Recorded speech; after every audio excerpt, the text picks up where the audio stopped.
Hey everybody, welcome back to sunny New Jersey for The Sopranos Podcast, Season 2, Episode 10, Planned Bankruptcy. Sometimes we're all hypocrites. That quote was given by Meadow Soprano in Season 2, Episode 10 of The Sopranos, entitled Bust Out, written by a murderer's row of Sopranos writers, Frank Renzulli, Robin Green, and Mitchell Burgess, and directed by the legendary John Patterson. Boring. Yeah, right. Oof.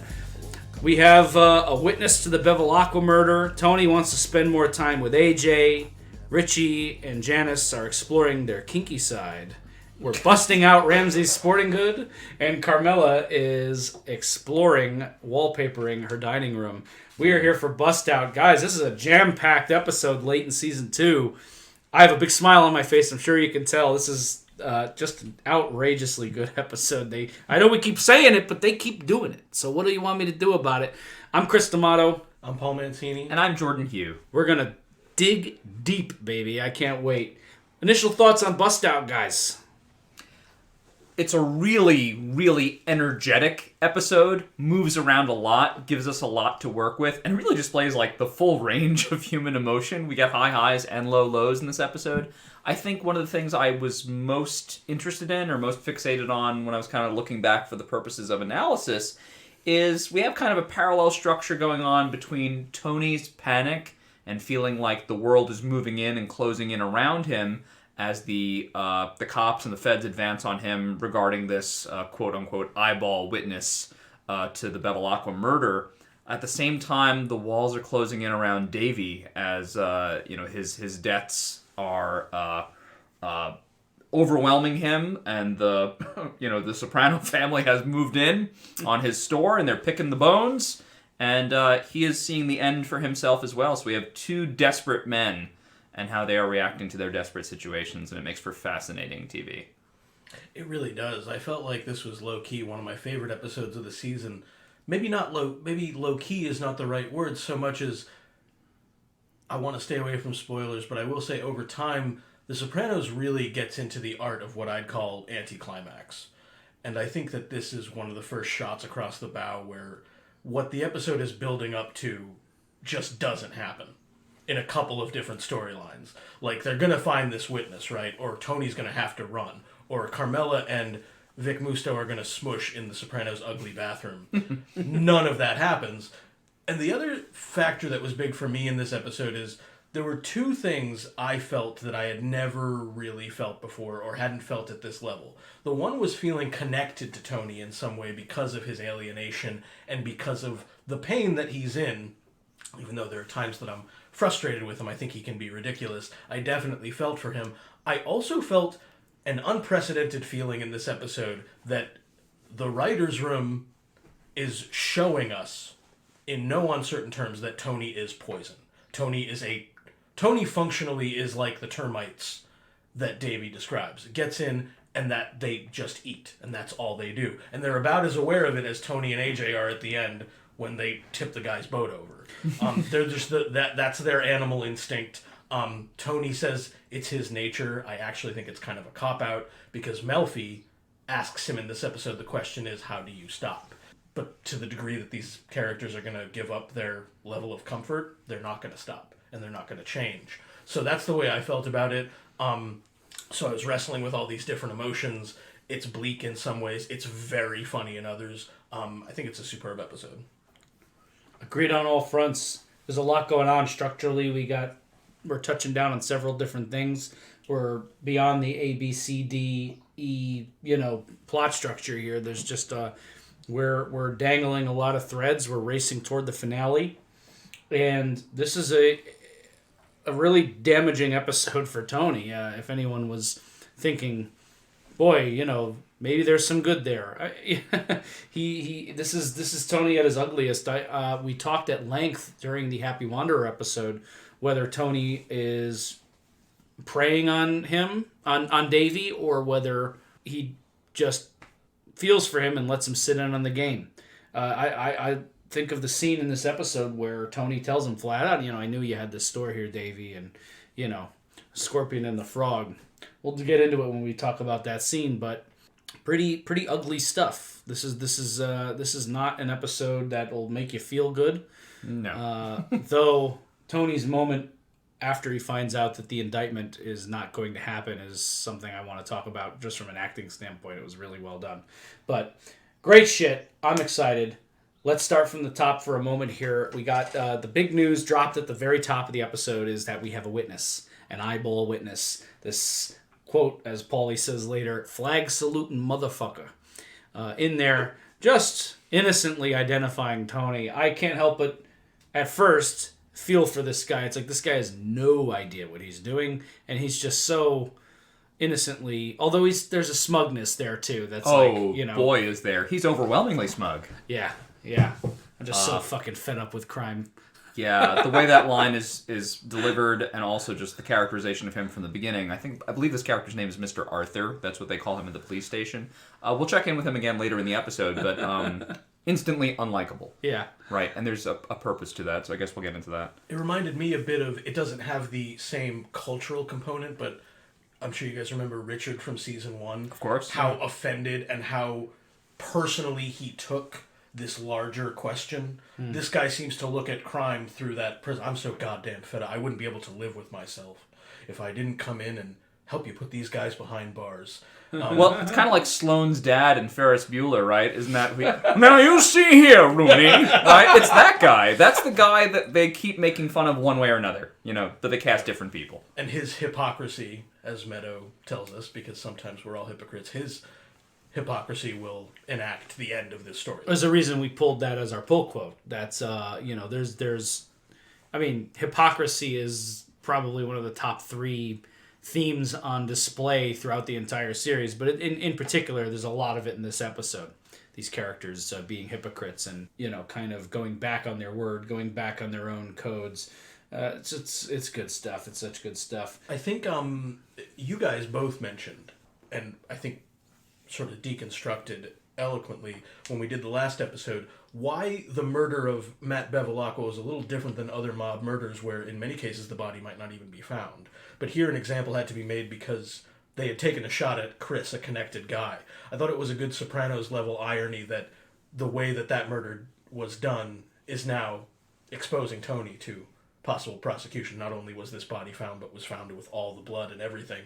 So it's possible that though they had their reasons for doing the murder that way, it is now why the problem in this episode happens. Yeah. This wasn't a business thing. This wasn't even a slip-up. This was Tony enacting revenge for somebody shooting his nephew. I'm not even necessarily sure that shooting someone who shot somebody you love is exclusive to a mob character. That's just something anybody can at least understand. I can look at that and say, well, I probably wouldn't respond that way. I might rely on the legal system a little bit more than Tony would in this situation.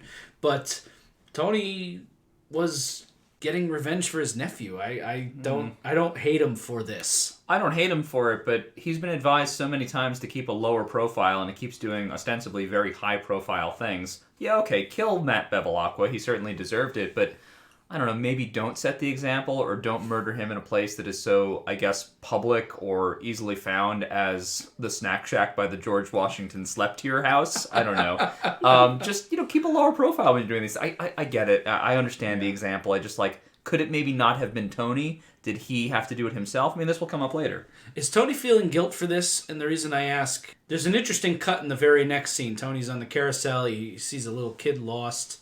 Well, he's watching the carousel. That's a funny image, Tony on a carousel. He's watching the carousel at the mall. He's just kind of hanging out at the mall waiting for Richie, as we come to see. And a little kid gets lost calling for his mommy, and we get him flashed back to Matt Bevallaqua calling out for his mother in his final moments before the murder. What's that about? What's Tony feeling here? I ask this with the context of, in the very next scene we see Tony, he's talking about wanting to spend more time with AJ, and he specifically cites to Carmella, this other poor prick they found. What was he, 23? He says, we don't want another Christopher on our hands. Sure. It is guilt, Yeah. I think. And I think for all of these characters, and Tony especially, there is a cumulative guilt that accumulates over time. In the first season, we have, Christopher commits his first murder, and he is haunted by the, I don't know if you want to call it like the specter of the first person he really kills. And, Paulie tells him, like, it gets easier the more of them you do, right? Or perhaps that's Pussy that tells him that. Pussy, I'm sorry. Pussy tells him, it gets easier the more you do.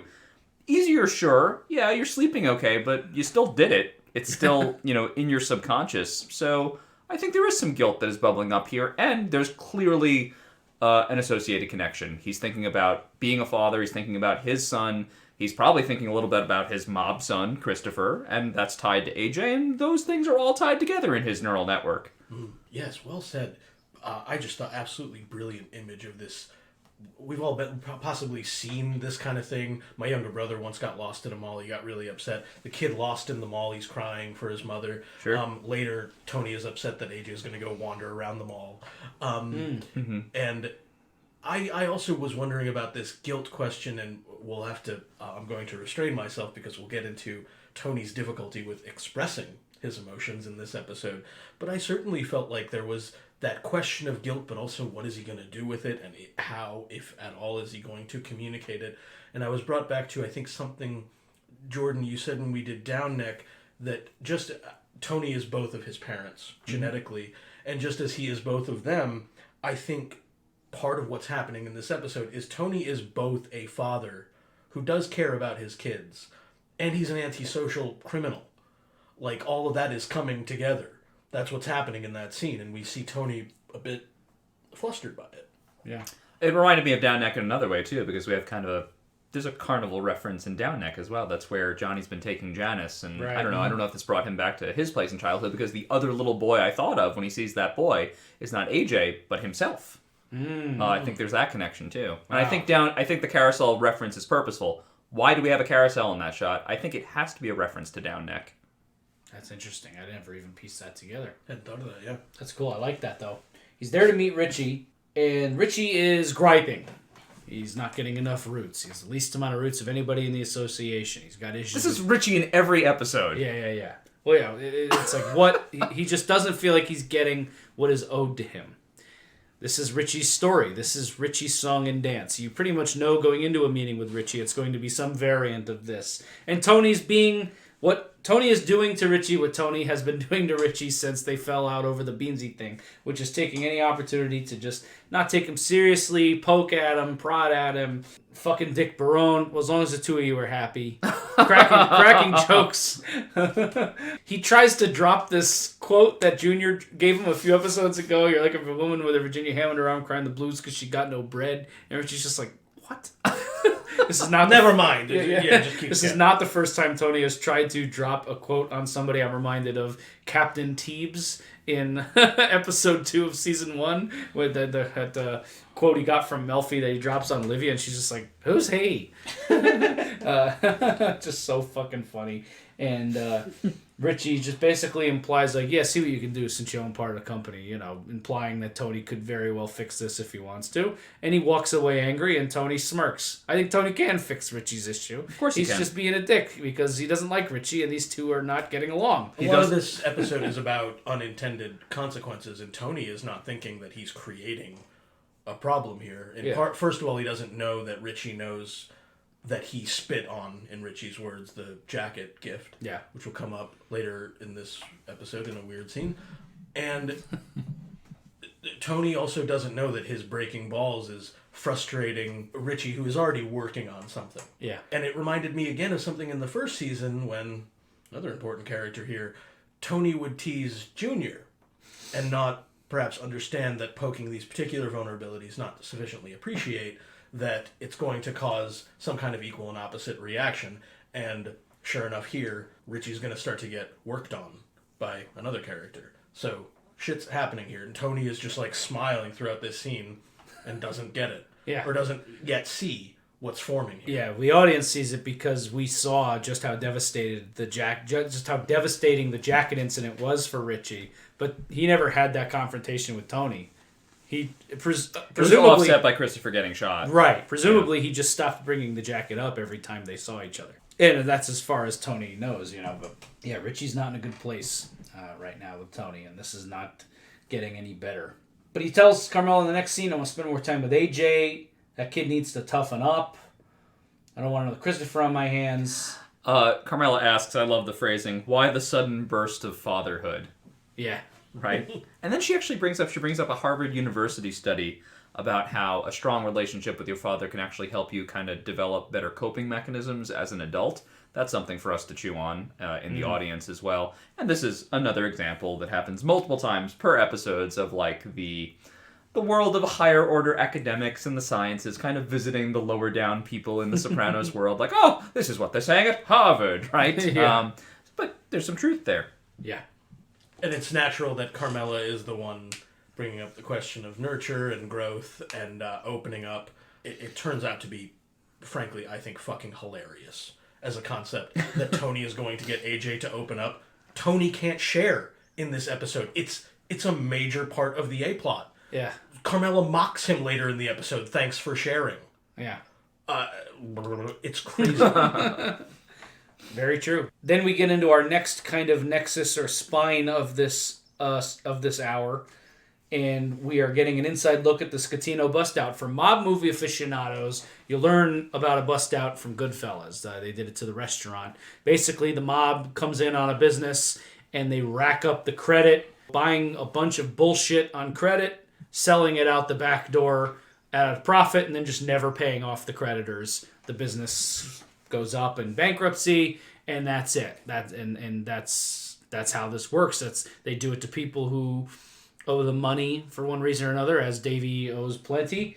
And we're getting this scene. We get to see it from the inside out. They're ordering coolers, Remlos of water, and they're all just kind of sitting around very casually, ruining this guy's business order by order. Yeah. They're never going to get paid for it anyway, and they got to be. He wants the red coolers, not the blue. Fuck blue, red sells. Richie's very well learned on cooler sales. Apparently, yeah. Very well versed in cooler sales. And then there's red coolers and Ramlosa all over the episode. Oh my Termites dig in everywhere. One of my favorite moments later in the episode is when Artie is serving a meal to Carmella and Christine, Davey's wife, and he's like, "I'm just gonna cook fillets. I got I know you, what is it, the Pellegrino they usually get or whatever?" But he's like, "I ordered the Pellegrino, but I got such a deal on this Ramlosa." And he bought it from Davey, and he's serving it, this water, which is the fruit of this destroyed business, being served to a woman as she's telling Carmella, well, at least you can't ruin the business. That's still in my name. Yeah. So smart. So funny. You can't get away. We're all hypocrites. Yeah. Yeah. So good. This scene at Ramsey Outdoor, the direct transition is from Tony very near the end of the scene with Carmella in the bedroom saying, "Gotta teach this kid some street smarts, how not to be a sucker."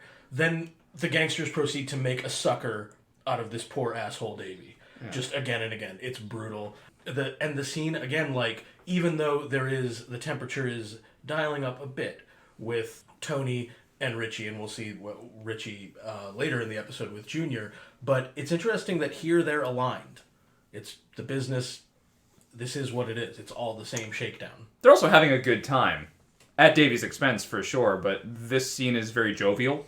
It's lighthearted, and when there are good times, Richie can participate in that. Like, he somehow manages to not dampen this scene. Who's not going to say, "Fuck it"? Give me one. Then we see Tony spending time with AJ in their pool, this beautiful house. I love this. Very good acting here. I wouldn't be surprised although I'm sure in a show like this, they don't let entire scenes be improvised, but I wouldn't be surprised if a lot of this was just Robert Eiler and James Gandolfini fucking around. It just felt so natural. The thing with the spider and the leaf, and it was a leaf, you friggin' idiot. AJ jumps in the pool rather than kills the spider. I think that's funny. I gotta tell you, spiders are no joke in New Jersey. I've seen a few big ones around, not in the house, thankfully, but a couple spiders around this house have been bigger than stuff I've seen in New York and Connecticut, personally. So, I'm not... Noted. I wouldn't jump in a pool rather than face it down, but, as a kid who was scared of spiders, I get it, AJ, I get it. And then the maid comes in... Warrant. How do you say it in fucking Polish? Great line, just casually racist and nasty to the maid, and goes in and deals with Agent Harris. Agent Harris is here, And again, we have a situation where someone is coming at Tony with something very serious, and Tony's being very comical and dismissive. But unlike the interaction with Richie, this one clearly holds weight with Tony. When that you can see a shift in him. He walks in all confident, oh, Agent Harris kind of vibe, and then the second Matt Bevallaqua's name comes up, there's like you can see his fucking heart leap for a half a second. Yeah, and Harris is accompanied by another paisan, an agent named Jordana, who we haven't seen as of yet. It's a new Fed. Yeah, he always brings an Italian with him. That's an interesting well, thing. I think it's to goad Tony in some way. Yeah, I think it's strategic. That's a great pickup. Is that how you broke your nose? You guys don't mind rolling the garbage down the driveway for me? Scene starts with that framework. Tony wants to toughen the kid up. Come on, you're afraid of a friggin' spider. And Carmella said, you gotta get that kid to open up. At the end of the scene, do not tell your mother about this. Yeah. You know how she gets. Yep. Yeah, it tells him, the key, upholding the code of silence in the family. Then we get the scene, we touch back down, at least once an episode now, we're really ramping up with Pussy and Skip. Skip and Pussy in the car, and Skip is not happy when he gets the description of Tony's accomplice and really comes down hard on Pussy. We talked at length in the last episode about how Skip sucks and we hate... Yeah, Skip's the worst character on the show. Yeah, he's like, in all time, like, of what we've covered, no spoilers for the future, all time he's like, for me, up there with like Coach Hauser. Oh my God. I hate Skip. I don't quite hate him that much, but he is, they have a very interesting confrontational scene here. Did you fuck me? And Pussy does a good job denying it. We get a little bit of insight into some other ways that Pussy has been avoiding giving the feds information. He wants Tony Soprano, he's going to decide to believe Pussy, but he wants Tony Soprano on tape saying, I killed Matt Bevallaqua, quote, no throat clearings, no fucking nose blowings. So Pussy apparently has this MO where when key information is being dispensed while he's firing, he's coughing and blowing his nose. I think that's very funny.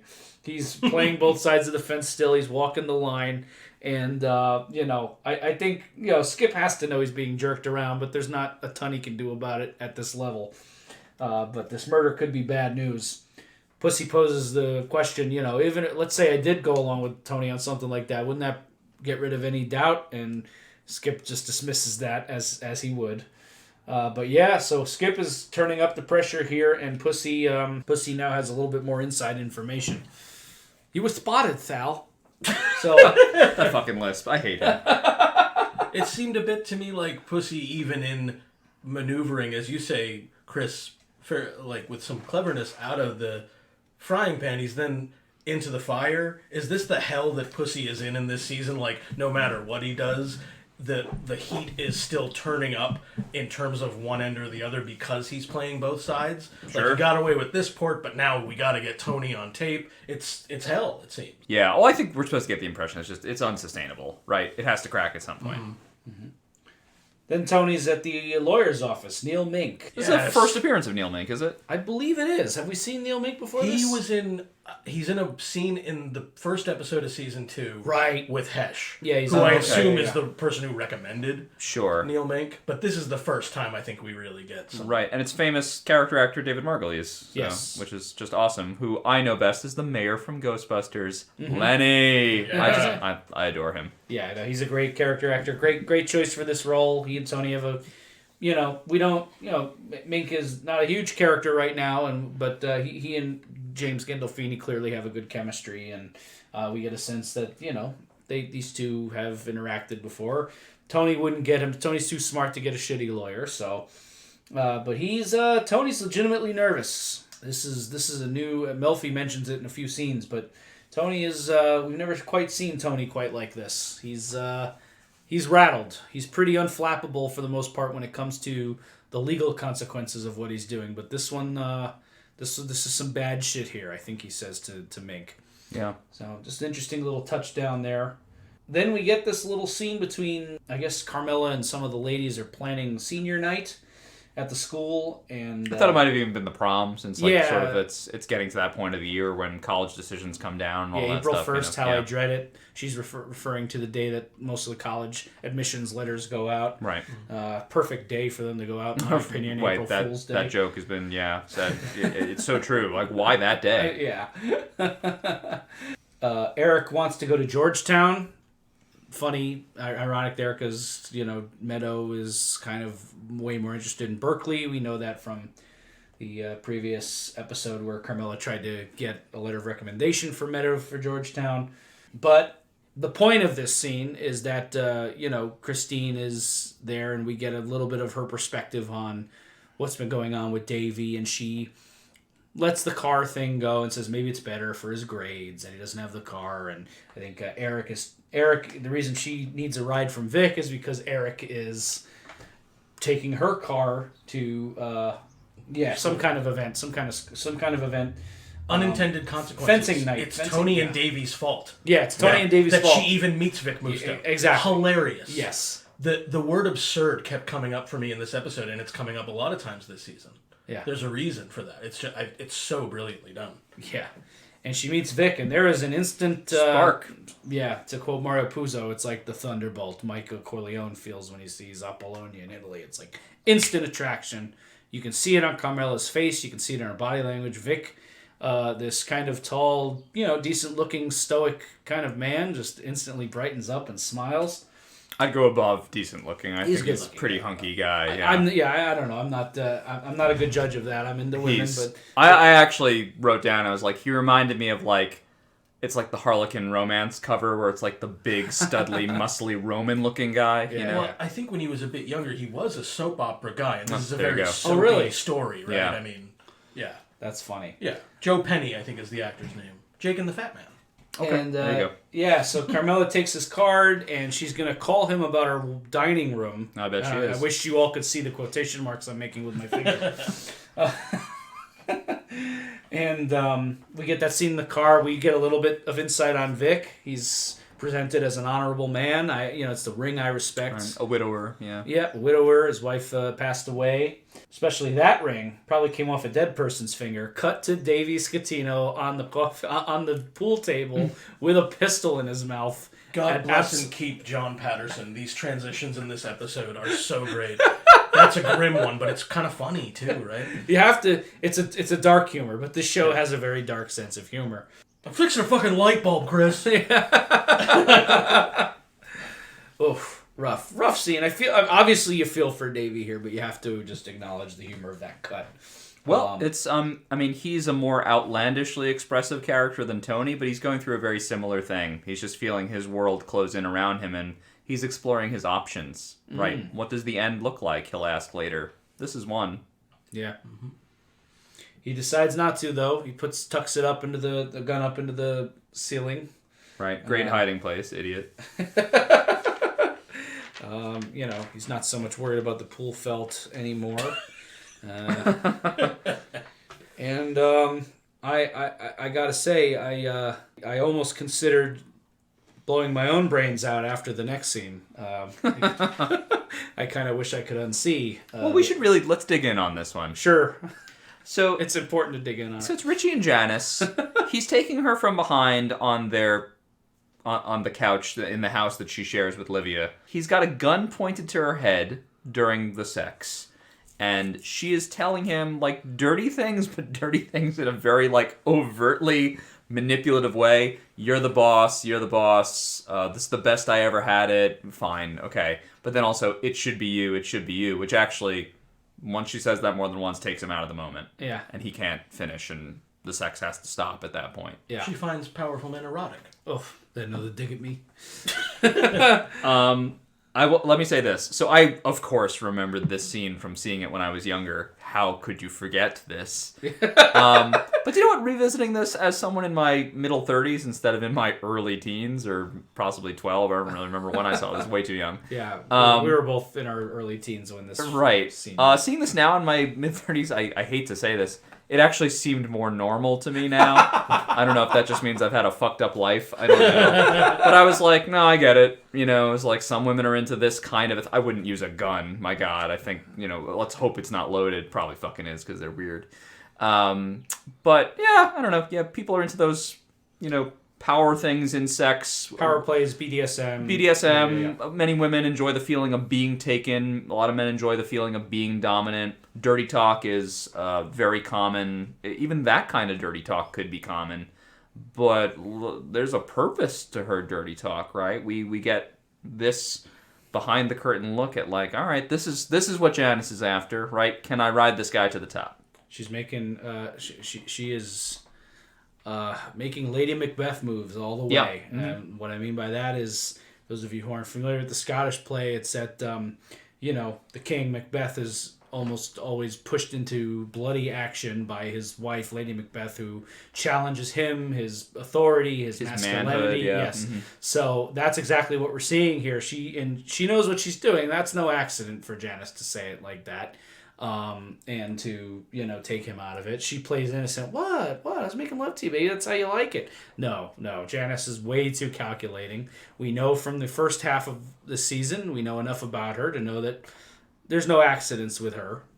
This is, and she's trying to get what she wants. Richie, I think it's an interesting kind of parallel here that his lust for Janice is kind of attached to his lust for power. And he loses both by trying to stick to this old school idea. I'm old school Janice. I have to be loyal. Without that, we crumble. So it's like a loss of... What a hypocrite. Yeah. Yeah. I have to be loyal. Richie, when have you had a loyal fucking thought this season? Yeah. My God. I did write down that I gotta be loyal is a better line than I must be loyal to my capo. Yeah. Beautiful woman.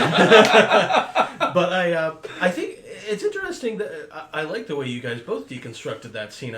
I hadn't thought of it in those terms of actually not being too weirded out by the gun thing. But as dangerous as that plays, and as dangerous as indeed a lot of the dialogue is here, Janice, definitely her mother's daughter.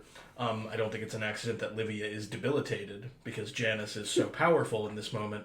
But other aspects of the scene play up that they were teenage lovers, it seems. Like, they're smoking a joint, they're fucking on the couch, Livia comes down, I want to watch the TV. Are you smoking marijuana? Yeah. It's very absolutely. funny. Grabbing blowjobs on my mother's couch. Yeah, right? I was just about to say, Harkens right back to Tony that. specifically said that when he first encountered Richie at their mother's place in episode 5, I believe. Yeah. And though I guess that ending dissipates what's some of the natural tension that's brought up there, it comes right back when they go visit Junior.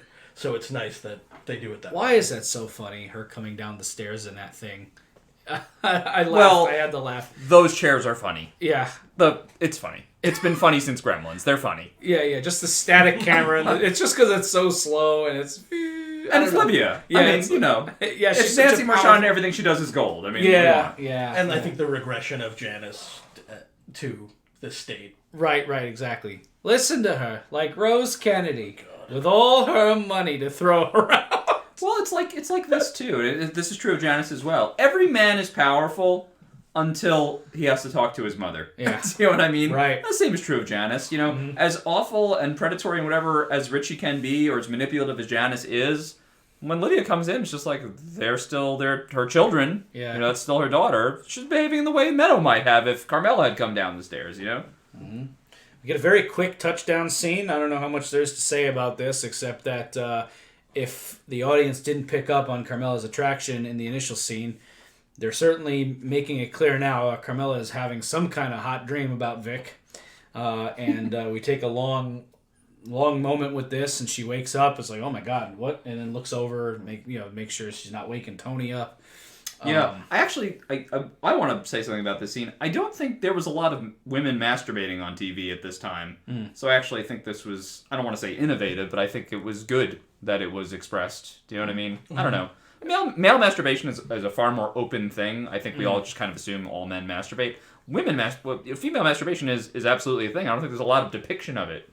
Certainly not at this time. Right. Absolutely, yeah, good point. I think we're getting, that's a really good point, and we're getting a bit deeper into, I think, the frustration that Carmella has that was really well structured in episode 4, Commendatore. They even bring back that annoying Andrea Bocelli song, I think, to remind us of that theme coming back again. But this is much more overtly sexual and romantic, and in terms of her emotional and physical needs. Yeah. Tony literally not in the bed with her. His larger pulling away in a lot of this episode. Yep. And then we get this after hours scene at Ramsey's Sporting Goods. I love this scene. I had to pause this scene because there were so many flamingly awesome quotes in this scene that I had to pause to get them all down on paper when I was making my notes for this episode. God, this is one of my favorite scenes just because it's intense, it's emotional, there's a lot going on, there's humor. This is a great classic Sopranos scene. Is them and Ramsey's after hours. Tony and Pussy just kind of sitting there and lamenting. Tony poses the question, if they have something on me, why aren't they talking to you? Pussy a little too calm. Don't worry, they will. And then Paulie comes in with the news. It's an eyeball witness. He's a civilian. Flag saluting motherfucker. Tony loses his temper. Kicks something. Did you see anybody? Did you see another fucking living soul? They talk about lambing it. Furio says maybe you should lamb chop for a while.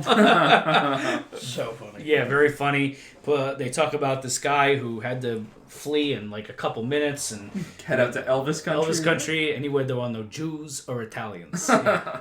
I don't understand. Furio says. Pussy makes a line. This is what I mean. Like, there's just so many of these funny lines they're slipping in here. Pussy says, yeah, I gotta keep a suitcase in my car. Paulie says, tell me about it. Fuck you guys. Fucking bygones are never bygones. I feel like there's a lot of the Renzulli stuff that's in this scene. Yeah. Absolutely. It's so good. So funny. These guys just shitting. And then it's starting. It's fucking starting. Davey comes out of the office. What a buffoon. What a great time for him to come out and have this complaint. Oof. And then he get back in your hole. He fucking trips over a rack of clothes or something. And Davey, you're doing a good job. Oh, I love that the store, each time we see the store, looks a little bit worse. Like, it is decaying in real time the longer that they're sitting on it. Yeah. The first time we ever see Ramsey's, I think when Richie goes in to collect his envelope. It's beautiful. It's like a nice sporting store. It looks like a Dick's or a Sports Authority or any other great sporting. And then now it's like there's half the racks are empty. Some of them are kind of slanted or leaning off. No, now it looks like the baby gap inventory at the is dirt low. mall. Yeah, exactly. Davey is he's checked out. He knows it's over, and I'm going to go to jail for this. They got a lien on the building. That's another important bit of information he drops. What happens in a couple of beats here and then when he catches Davey sleeping in the tent is Tony doesn't quite have the bandwidth to deal with the fact that Davey is suffering. Certainly not that he's suffering under Tony's own thumb. Yeah. And to me, probably for the first time in watching this season, it actually struck me as worse that not only is Tony eating what's left of this guy's stupid life, but that he barely meant to. Yeah. He didn't plan it in advance. It came up, and again, that's what a termite does. This is a machine that keeps going of itself, and Tony is an animal that doesn't know why it's eating. Yeah. So I found the whole thing kind of chilling, actually. Even though there are some... this scene itself has hilarious moments. Sit on this, cocksucker! Yeah, Otro Vam, what's it mean? I know what it means. Oh, God, so funny. Yeah, but no, very well said, Paul. Very well said. Next is the scene with Artie and Carmella that we talked a little bit about before, but basically Carmella and Christine are having lunch and talking about Davey's troubles and, thank God the business is in her name, but she comes clean to Carmella about the gambling and that this is something that has happened before. As I said, Artie drops the Ramlosa. Just, I love how happy Artie is that he got a deal on this water. It's such, he probably got it 30% off, or maybe 50%, really crazy discount. And he's serving it to the woman whose business is suffering because of that very same Ramlosa. It's so good.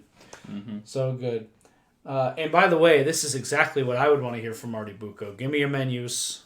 Oh, yeah, tasting menus you can put together for them. Okay. Artie Bucco tasting menu any day of the week, baby.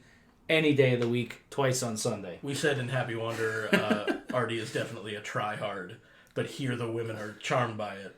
I thought it was very sweet.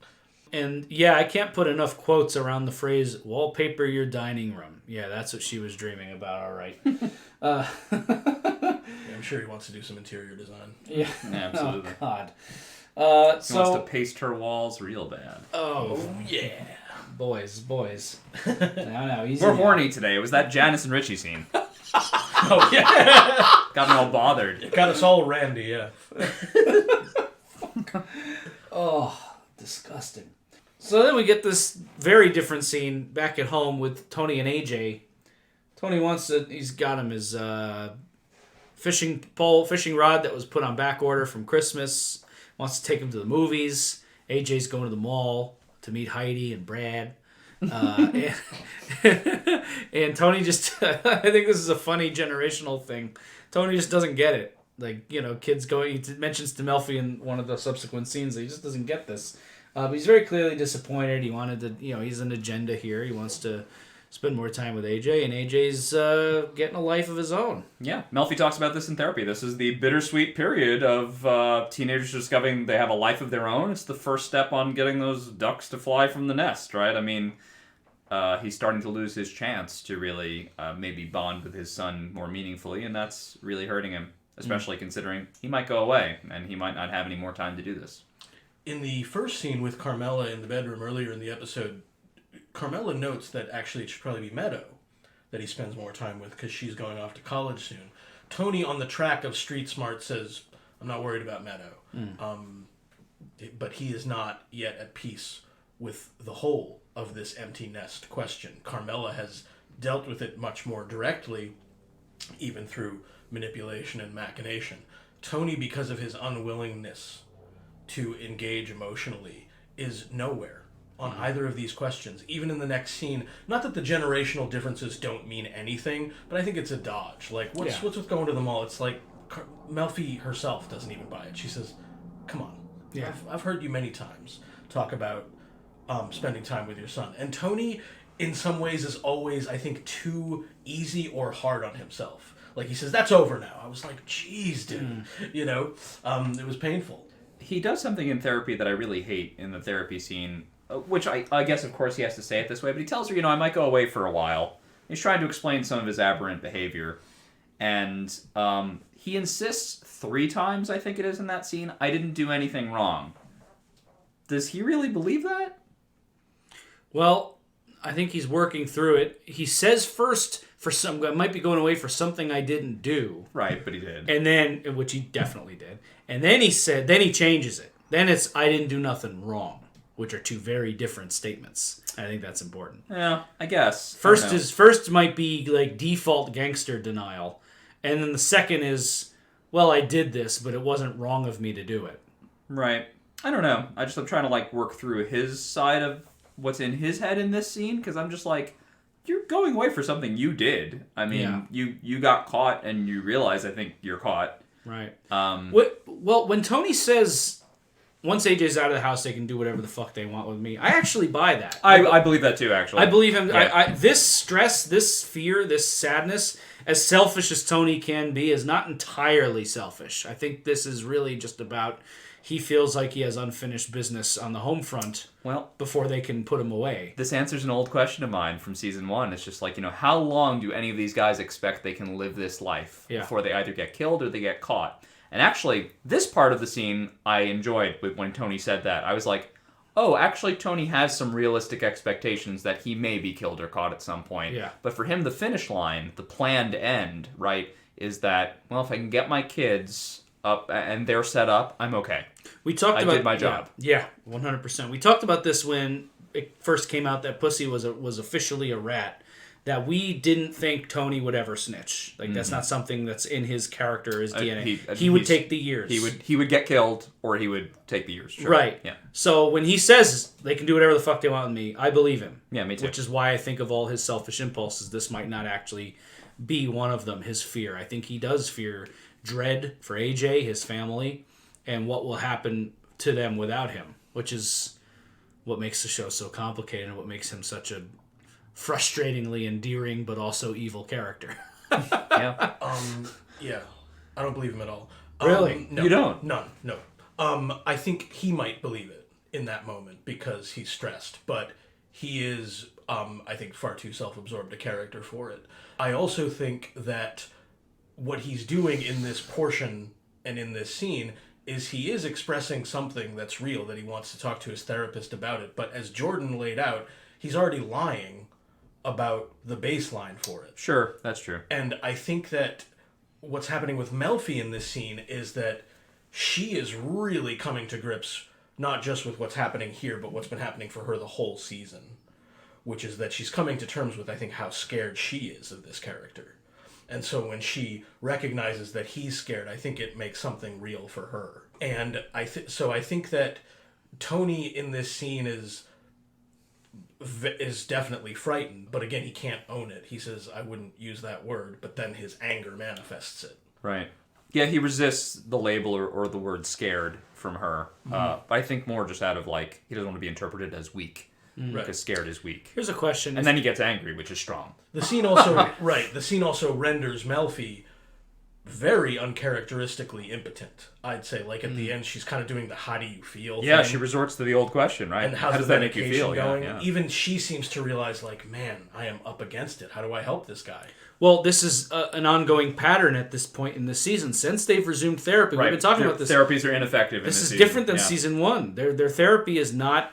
They hit a wall at the end of every scene that they're in, including later this episode. After Melfi senses Tony's frustration. She's very clearly nervous. His fear makes her afraid, and she says, "Maybe we should stop." Yeah, and he's just kind of breathing and staring angrily at the wall. You're so right. Well, I think the objective in therapy was so clear in season one, right? I'm medicating him. I'm treating him for his depression and anxiety.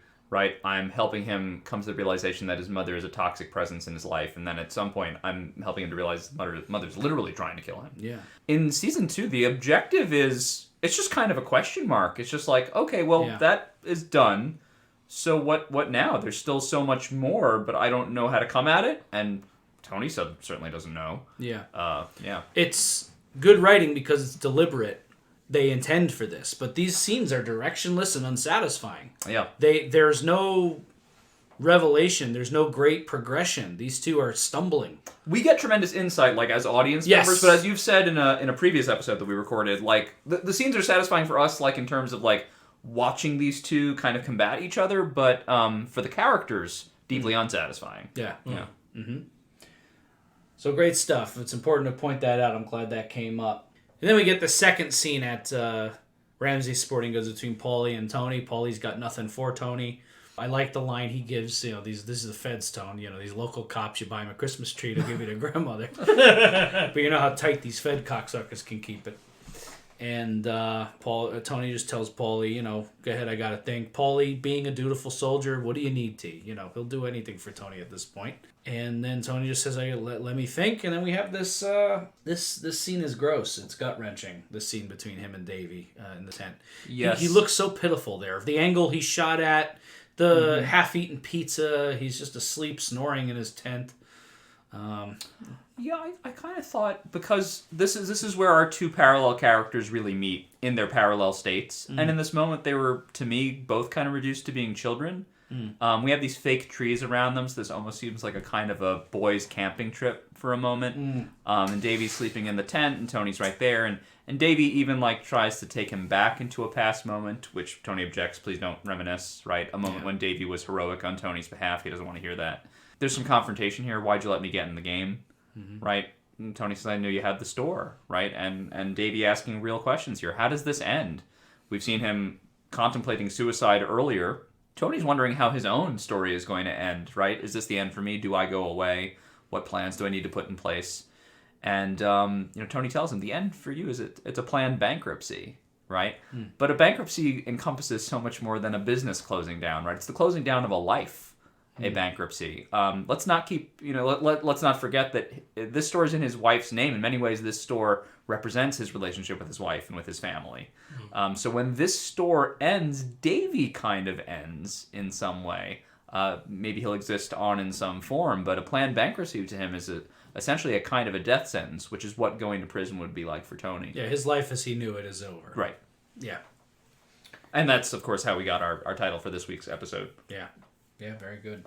It's sad. It's gross. Lily and I were just like, oh. Also, grown man crying is tough to watch. Yeah, he's broken. He's done. He's had it. He's in rough shape here. Tony can't even actually watch him cry. Tony has nothing for him in that moment. Yep. I thought it was very interesting to see that, again, maybe just a slightly different outlook on this one thing Tony says when he talks about it's my nature. I think very often I used to think that was Tony possibly being a bit hard on himself. Now, absolutely not. I think it's more a cop-out. I think it's more like, I just don't, this is what and I never could have been anything else. But Melfi, again, later we'll put that question. The question is, how do you stop?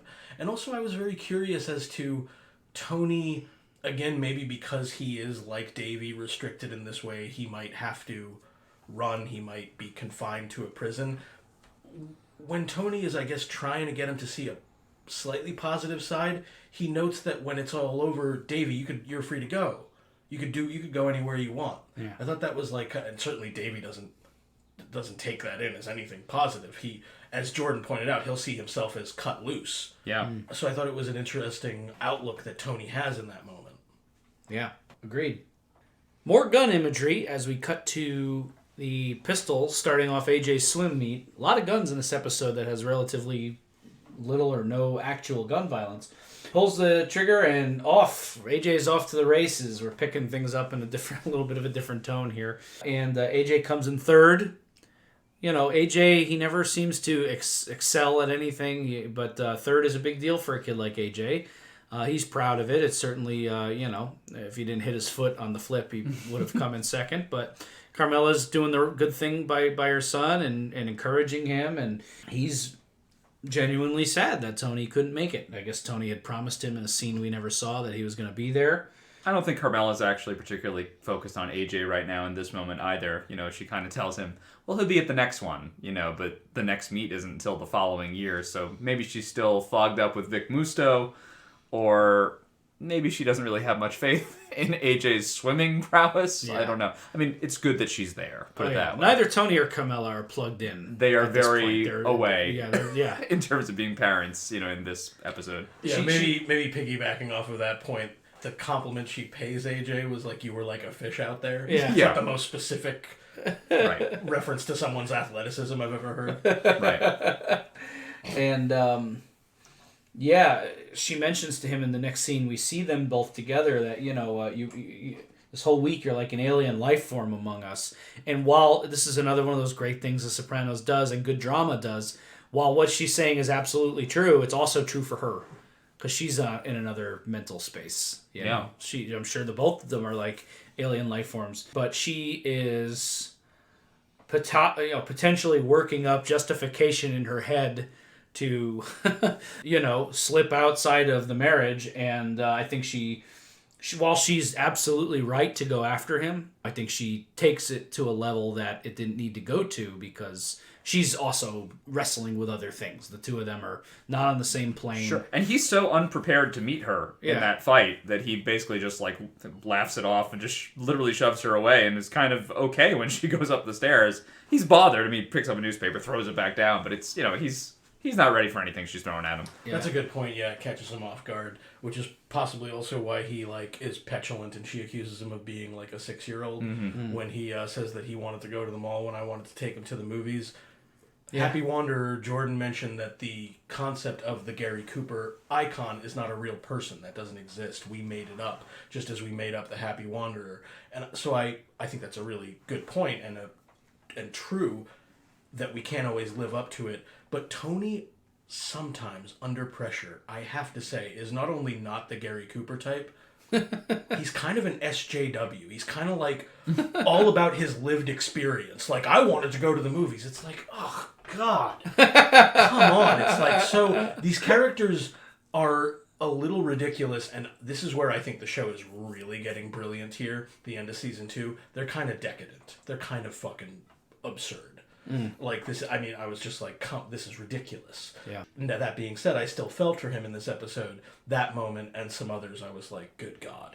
These people, I can't take it. They all struck me as, not all, but everybody's a hypocrite, and most of them were repellent. Right. To me. Yeah. And speaking of the petulant decadence, he then spends the rest of the night drinking, I don't know, brandy or cognac in the dark and crying to himself. The scene was shot very well, too. I like how they did that. It was noticeably, to me, a handheld cam. Just added to the chaotic nature of the confrontation and the fight. I noticed it. It was well done. And in between these two scenes that we just talked about, just for plot purposes to touch down, Tony drops off a bag with $400K at Neil Mink's office, gives him instructions. Carmella's going to come by, picks them up. If she wants it all, give it to her, but she's smarter than that.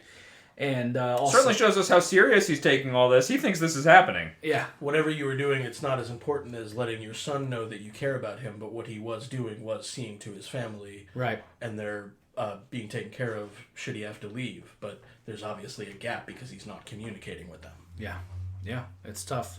It's tough when Carmella, a character we like, is attacking a character who deserves attack for a reason that he doesn't deserve it. Yeah, Ricochet. Yeah, exactly. It's a classic Sopranos Ricochet here. And then I love this little exchange. Don't worry, this witness can't remain nameless forever. And Neil's like, I didn't hear that. He knows it. So we get a little insight there that he's very clearly like a mob lawyer. He knows what he's doing. He knows Tony's guilty as sin and doesn't care. But yeah, Tony's drunk in the dark. He's drinking. Meadow comes in. Our only Meadow scene this episode, I believe. And she has an appointment in a chat room with some friends. God, 2000. Well, probably... maybe she picked up the new Earthlink disc that came in the mail previously. And the Tony wants to talk to her. He's clearly a little sauced. He's been drinking a little bit. Turn the light off. He can't be. Yeah, this is sort of our long day's journey scene going on in this one. Yeah. That's a good point. Do you know that I love you? I like this scene. It's a touching scene. But Meadow drops our pull line, which is sometimes we're all hypocrites, and it's a well placed line. It's a well spoken line. What do we make of this scene between Tony and Meadow here? He's got a line to her where he says, "You're all me. Nothing gets by you." And I think he's trying to pay her a compliment. She doesn't take it really as a compliment. She actually has such an oddly stoic expression on her face when he says that. I don't think she wants to acknowledge that the better part of her is him. I think she's still trying to get away from her parents in this way, and try to like distinguish herself as her own thing. The chat room, going to the chat room, it's I think meant to be similar to AJ wanting to hang out with his friends at the mall. These are his kids kind of moving away from him, having their own lives and things like that. But she, let's give her some credit. She pours the orange juice. She sits with her old man. She tolerates being told that he loves her, which is hard for a teenager to receive. And she says, "Yes, I know." And she's sweet about it, and she just wants him to go to bed. She sees he's going through some stuff, but I don't think she can quite see the scope of it. Yeah, I think that's a great reading. I felt like I was also touched by the scene, which made me a bit sad because so much of this, I think, is, as Jordan said, the two parallel characters are having a lot of trouble communicating with the people ostensibly most important in their life, their families. And Tony has this one honest conversation. He has to get plastered before he does it. So it made me a little bummed. That said, that moment where Meadow says that simple line that we use for our pull quote is an acknowledgement, I think, of a lot of what's been building for these characters from the first season, between college and the Happy Wanderer, the acknowledgement and some acceptance of who her dad is, and that he's not necessarily worse than other hypocrites. That she accepts that at some level, I think it does mean something to him. So. Yeah, there's also this line he says that I didn't really care for. It was nice, but it was also like, everything I do, everything I've done, everything I will do, I do for you, meaning you and AJ. I don't know if that's true. I think Tony does a lot of what he does for himself. Any character, I think, I'm not blaming The Sopranos for this trope at all, but any character in a TV show who says that is lying. Yeah, that's been my experience. It's I think like he's trying to Walter White was lying about it. Tony Soprano's lying about it. These characters that say that are convincing themselves. They're not. Well, this is it's still all part of the sudden burst of fatherhood, right? What if my life is ending? What meaning did it have? I think, yeah, you guys are right. Maybe what I should have said when we talked about the therapy scene is that his saying "I don't care" after the kids go off is about as true as this is. Right. Like, I think that he's feeling it and he wants it to be true, and I think he does love and care about his kids. But Absolutely. Of course, it's not all that. Right. Yeah. Well said. But the wheel in the sky keeps on turning. Yeah. Great song for this episode. Great song for this series. You talked about termites and this being a machine that just perpetuates and perpetuates. I think the wheel in the sky keeps on turning. Imagery is there very deliberately. It comes back again as a button in our last song. Not the last time The Sopranos is going to end an episode with a Journey song to great effect, but we will put a pin in that for much, much later. Yeah, put a pin in that for a few years, yeah. But Wheel in the Sky, and then we get, again, this shit coming from the Scatino bust out is all over this episode. Carmella offering one of these coolers to Vic, again, throwing this shit that is ruining Davy's business back at the Scatino family. Offering him a cooler. He lied about the lunch. He wanted a home-cooked meal. His wife was a gourmet. She died of cancer. There's a sympathy. There's an attraction. And then they whisk away to this admittedly hideous powder room. That wallpaper is awful. Yeah. But I guess it was of the times and the style. The Jersey, houses of the 90s probably rocked a lot of that. But she closes the door and they kiss. I have to the first thing that stuck out to me, I just have to make a note. This goes without saying that all the actors on this show are top notch at all times. But Edie Falco's acting in this scene is so good. This is very hard to do what she's doing. You want the kiss, but then the immediate guilt, and then that moment she has by herself where she's like her eyes are welling up with tears. This is not easy to do, this scene, and it might, maybe it like would slip under the radar to many people, but she's so good. She's just so good. Anyway, they kiss. There's tension. They immediately break it. She's electrified. She's talking quickly. They're breathing heavily. They want more, but they're going to be as noble as they can. What do we make of this? They make the move on each other. I'm not sure that there's a deeper reading to be had. I think it is just what it is. It's hard to watch Carmella struggling in this marriage that she does not feel fulfilled by. I think if this were another reality, maybe she could make a life with Vic or have an affair with Vic that would be fulfilling to her in a way that actually fulfills her. It's kind of doomed before it even gets started, but it was a nice moment for what it was. Yeah. And I guess what almost happens in this episode is Tony is almost removed from the picture. Either running away, having to run away, or going to jail, which would have perhaps complicated this story. Yeah, it's a simple, short scene. Yeah, Carmella's great, and I think they're both great. Again, maybe more like Richie and not like Richie and Janice, thank God, but like that dynamic a little bit like being reverted to a teenager. Like, oh my God, I haven't felt this way in years. Maybe never. Also, like sometimes we're all hypocrites. Even these characters catching themselves in the hypocrisy. I wouldn't consider Carmella a noble character, but more noble than certainly many of the others. And Victor Musto had this wife that he took care of. He says he respects the ring, and even he can't control himself. And then they say, "Oh my God!" So it was add that nice tension to it. Yeah, listen, it's tough. I can't be happy necessarily that Carmella is stepping out on Tawny, but at the same time, I mean, this is just such a shitty situation they're all in. I can't judge any of these characters at this time for this in a way that's meaningful or relevant. It's like, there's an attraction there, and they almost took it a step too far, and they stopped themselves. But great acting, intense moment, and it certainly left me curious the first time. Where is this going from here now? Sure. And then we get the... I fucking love this scene where Richie goes to visit Junior.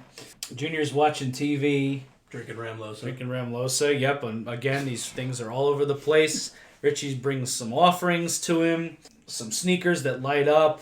Junior says, I don't wear that shit. I'm going to give it to the black kid who I let wash my car. How generous.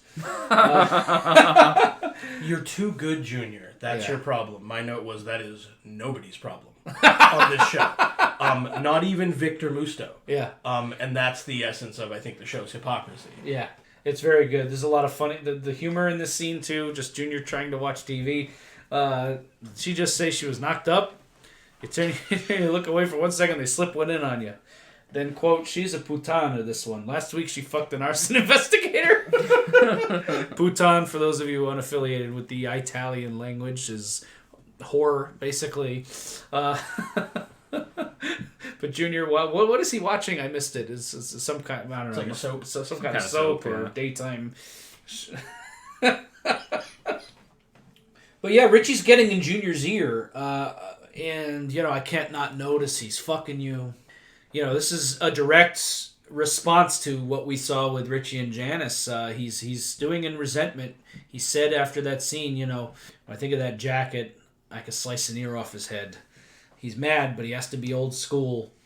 Well, maybe he can't go and assassinate Tony where he lives, but his next best option is to get in Junior's ear. He knows there's history. He says to him, you and I both know this guy should have been laid out a year ago. Junior's like, that's my nephew. How dare you in my own home, putting on airs, being a hypocrite. Again, another example of hypocrisy. He was the one who tried to kill Tony, and now it's unspeakable in his own home. And as the conversation hits its apex, it takes an interesting turn where Junior deflects by giving Richie an odd warning about Janice. Who's not a good kid? And he mentions a story where he left Johnny Boy's house years ago and his wallet was light. Somebody stole from him, and this was a 10-year-old Janice. Little oddly funny anecdote, but a little strangely ominous too. What do we think of this scene with Junior, Richie getting in Junior's ear, and this little story about Janice stealing money from him? Another good entry in the chronicles of the power plays made by Richie Aprile, either obliquely or directly. Appeal to the exiled king, see if you can get some kind of almost like a go-ahead to get rid of Tony, who Junior has previously tried to do exactly that. I don't know how much that Richie suspects that Janice is a bad person or that he's being manipulated by her, but this is the episode where that's starting to come in. It's come in the things she says to him while they're, to use her words, making love. Sure. It's coming back again now when Junior's like, you need to watch out for Janice if you weren't already aware. And those seeds are certainly getting planted in his mind that like, she's a soprano too. Can't do any better than what you guys said.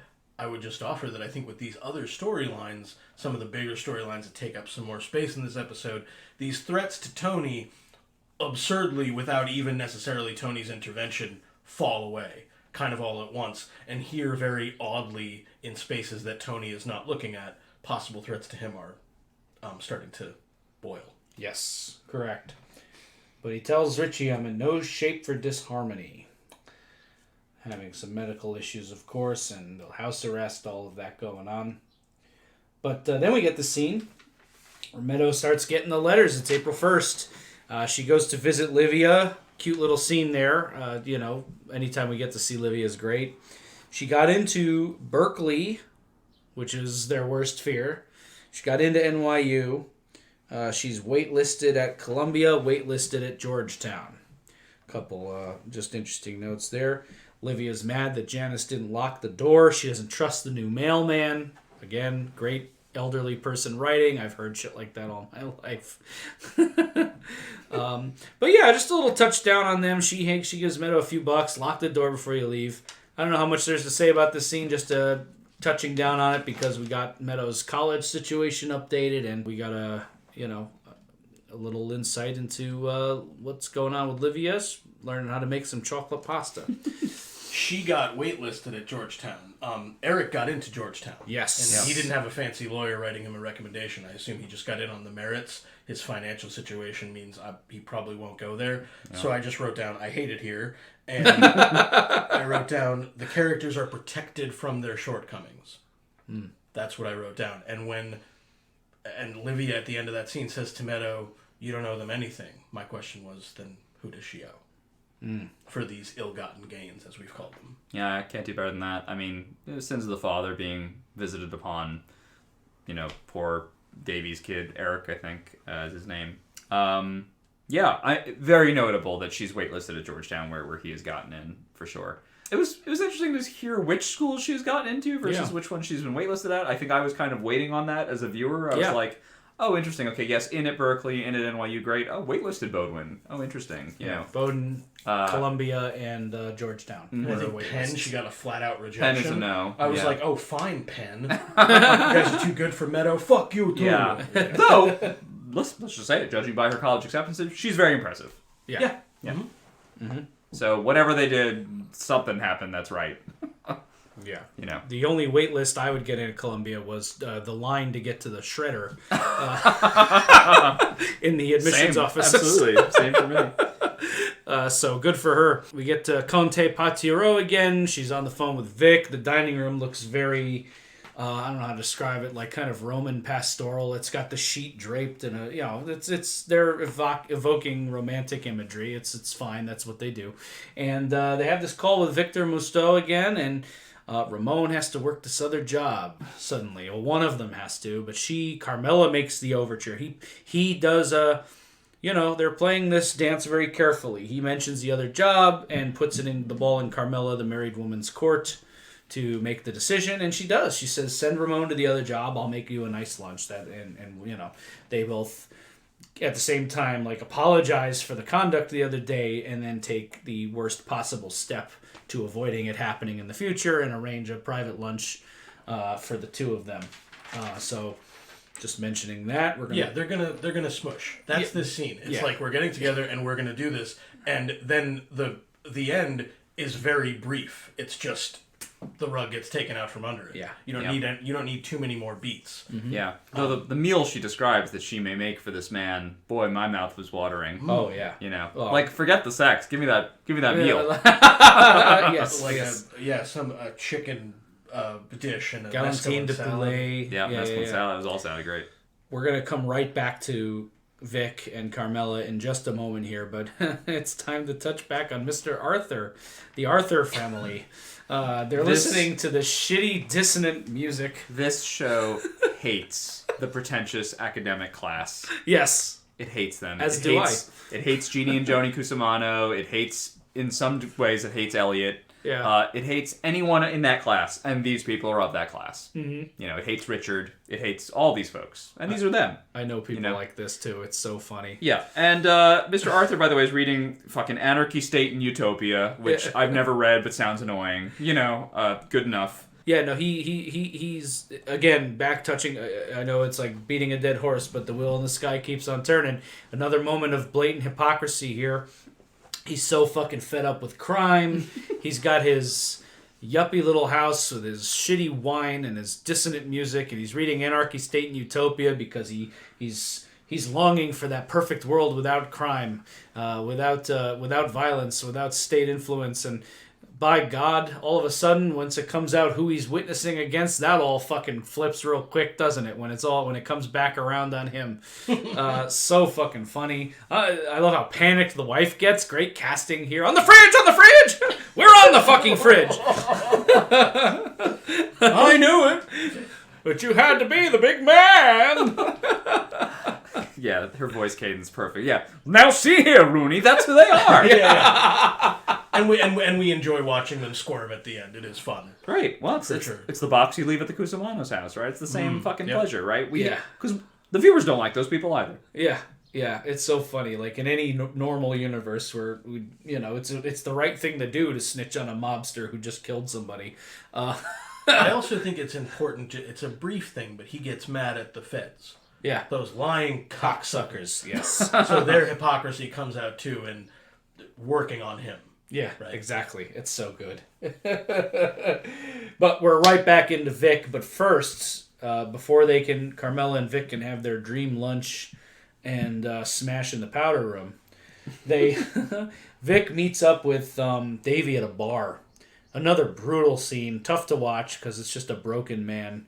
And Vic this is a horrible thing to have to tell your brother-in-law that you basically ruined his sister's life and have gambled away everything, and his nephew and Eric's college fund is gone. The business is gone. It's all gone. He tells him they're animals, Vic. They fucking eat through everything like termites. And Vic is rightfully disgusted with this guy. And this guy Vic, I know he's pursuing a married woman, but I can't hate on this guy. I like that he wants to send Eric to college.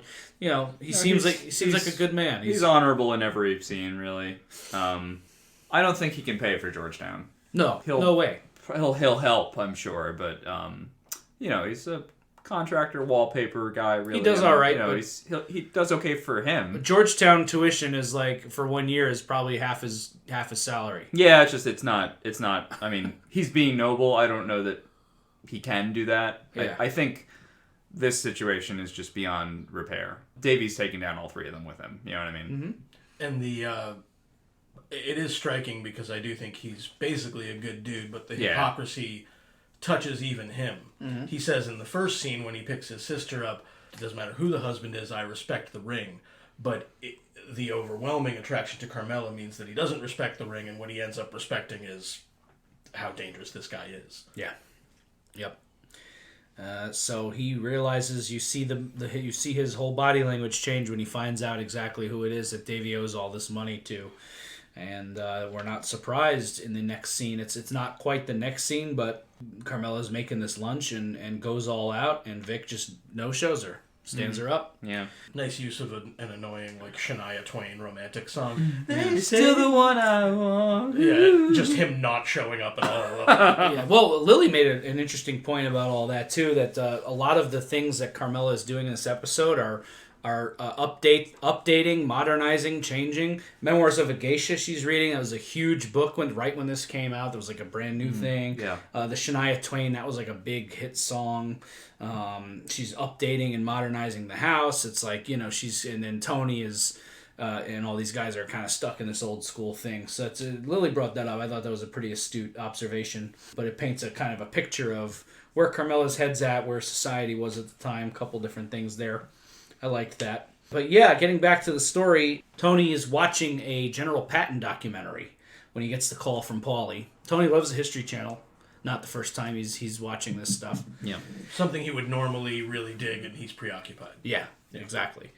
And gets this news from Paulie that it's all good. It turns out the guy who saw the thing that we know he didn't see what we know he didn't see.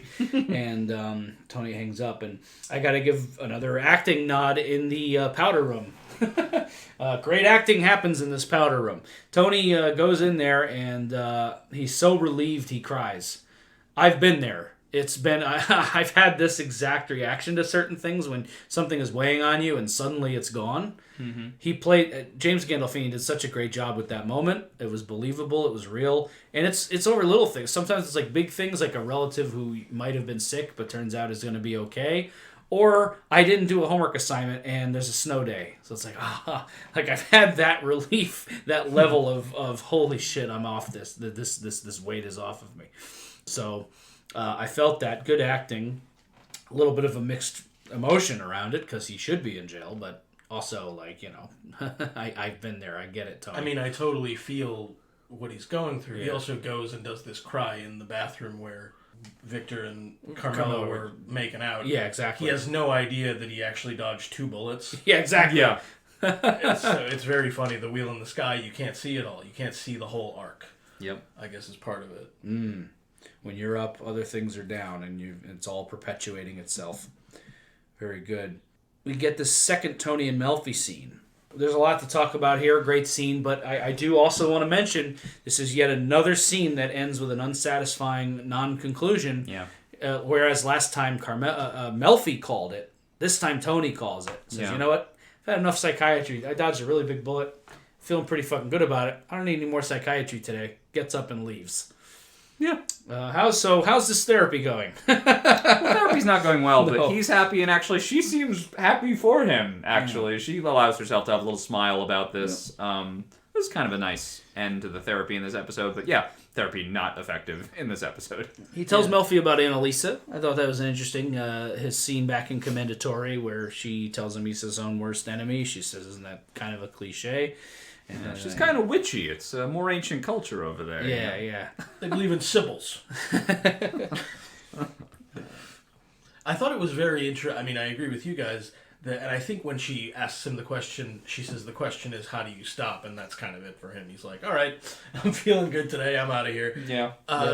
It's also funny to me that even though there is a legitimate cloud of suspicion over him in this whole episode and in this scene, where Melfi is asking him questions, sort of cross-examining him, it actually is perfectly true to say that I don't know what happened. Because he doesn't know precisely what happened with the witness. Right. He can infer. Yeah, But exactly. there's obviously many things he doesn't know. Yeah. And it does bring it all to a head that he's going to continue to misapprehend things as long as he's not emotionally available. As long as she's afraid of him, she's going to be up against a wall. So it was frustrating to watch. Sure. Also, Annalisa told him, basically, you're your own worst enemy. And he relays that to Melfi, and Melfi says, well, isn't that cliche? Because obviously it's, they're probably taught to stay away from cliches as therapists. But it's true. Yeah. I don't think Melfi acknowledges it in the way that she probably should. But Annalisa was right. Yeah. It's correct. It's a correct thing to say. It is true for Tony. Certainly true for Tony.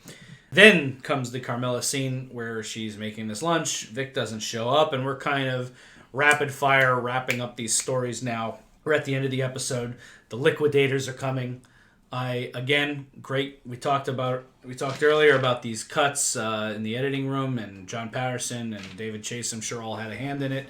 But this cut from the liquidators to Tony's obscene boat, not an accident. And then, look, the metaphor that happens in this scene where Tony and AJ are having a great time and just barrel and flip over. Very, very blunt instrument metaphor. It's not a subtle metaphor at all, but I don't think they have to be subtle. I think it makes the point beautifully. Wheel in the sky, and then we're in the credits. And it is kind of funny, dark as the image is. Yeah, it's got the right energy. During a couple of these episodes of this season, there's these very bleak themes that come up with music in the background that makes me want to rock, right? Journey, So I had that vibe with the ending. Patterson, I thought, visually did a great job with it. Yeah. Yeah, you can take the boat metaphor probably one step further, and I was thinking about this as I was watching the last scene. He gives him the very basic instructions on how to drive a boat, and I'm like, these are good directions on how you have to navigate, like, mob life, right? Mm. You can't put the brakes on, and you have to plan these turns way ahead of time.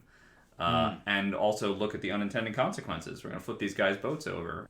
We've acknowledged, that the Sopranos, they're like termites, right? Tony is the disease, right, in the life of other people around him. He's the big boat that moves through your life and flips you and capsizes you, right? It couldn't be more clear. But I enjoy that scene. I also enjoy that he gets to spend some time with AJ, but it couldn't be more bittersweet in that moment. Yeah, exactly. It's like one of those classic, and there's many of these on the show as before this and as it goes. It's like, oh yeah, they're having the time of their life at what cost? Yeah, to everybody else around them. Right. And that's it. That's Bust Out. Hell of an hour. Season 2 is going somewhere very good, and I mean good dramatically, not good in the larger moral sense. Right. I loved it. Bust Out. Great hour. Any final thoughts on the episode? I think the show's hitting a stride here. Yeah. Big time. In terms of the writing and the direction, the overall. I'm yeah, I mean, it feels at this point, just creatively, like they were really firing on all cylinders and they could do no wrong. It's just episode after episode is just nailing it. Sopranos, look, I know we rave about it. We're obviously big fans or we wouldn't be doing this podcast. Sopranos has some weaker spots, but I mean, God, this is so good. They keep doing this. Bust Out's great. It's a bleak, funny hour. It's everything I want out of a Sopranos episode. Great gangster stuff, great familial stuff, a lot of drama, a lot of hypocrisy, a lot of tension. Wheel in the sky keeps on turning, and the wheel in the sky, the machine that is the Sopranos writers' room, certainly churning on all cylinders here. Very good.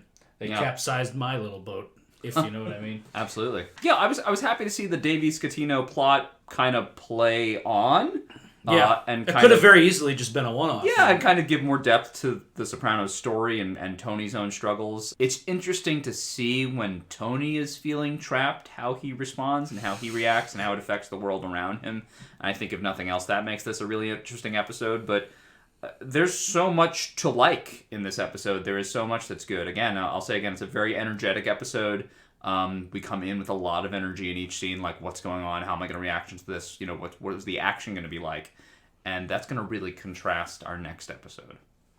Amen to that. And with that, this has been Bust Out. I'm Chris D'Amato. I'm Paul Mancini. And I'm Jordan Hugh. We will see you next time. We're going to lock it down, baby. We're in house arrest for our next episode. House arrest. Got myself a gun.